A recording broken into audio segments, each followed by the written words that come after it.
bringing you the news and information you need from the people making a difference. This is Comcast Newsmakers.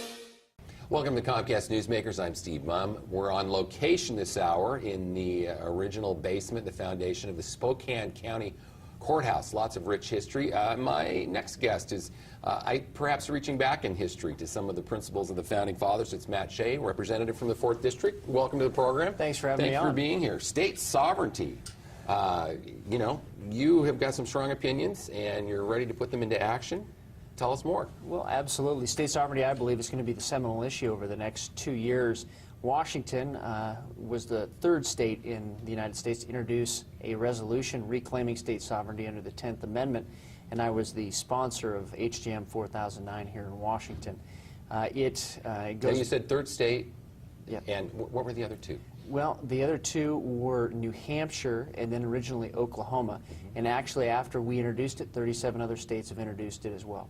Oh, interesting. And now, state sovereignty, I'm sure people are flipping through their high school civics books saying, tell us precisely what that means and how it plays out in reality. It's a real simple concept, and the concept is that the federal government is an agent of the states, not the other way around. And that's really the way that a lot of states are being treated now. And also that state governments are the final arbiter of federal government power. So in other words, where there might be a question of if the federal government has that power, the enumerated power in the Constitution, that the states would be the final arbiter of that decision. And it makes sense, because if I have power, I shouldn't be the one to decide how far my power goes, because I'll just keep increasing it and keep extending it in perpetuity. So then also you were working on some firearms legislation modeled after Montana law. Yes, well, the state sovereignty issue touches all areas, whether it's health care, cap and trade, education, unfunded mandates through No Child Left Behind. It really touches a wide area, but probably in the news that most viewers would recognize is what's happened in Montana, where Montana passed a law that said, federal government, if we manufacture a firearm inside the state of Montana and it stays inside the state of Montana, you have no jurisdiction over it. In other words, if it doesn't cross state lines, federal government has no jurisdiction, which essentially renders the Bureau of Alcohol, Tobacco, and Firearms at least meaningless in that particular area. The federal government sent a letter out, as I understand it, to federal firearms license holders, saying that they didn't believe that that law was constitutional.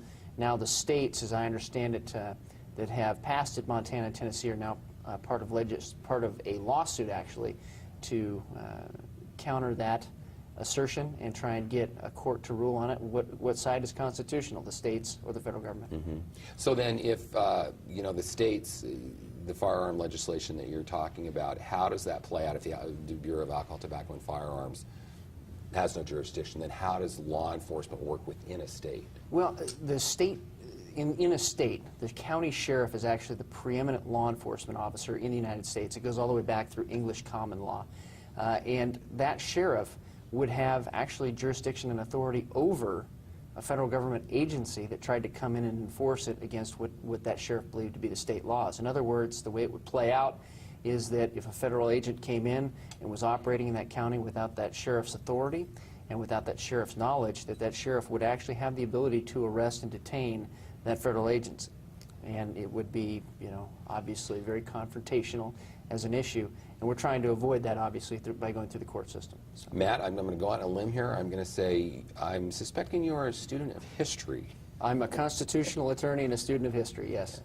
Interesting. Now, and you say this really touches everything. We got about a minute left, but you mentioned cap and trade, health care. How might that play out under state sovereignty? Well, health care, for instance, if there was voted in a national health care system, states could say, well, that doesn't affect us as a state. We're going to ignore that law and render it as of non-effect, which is called nullification.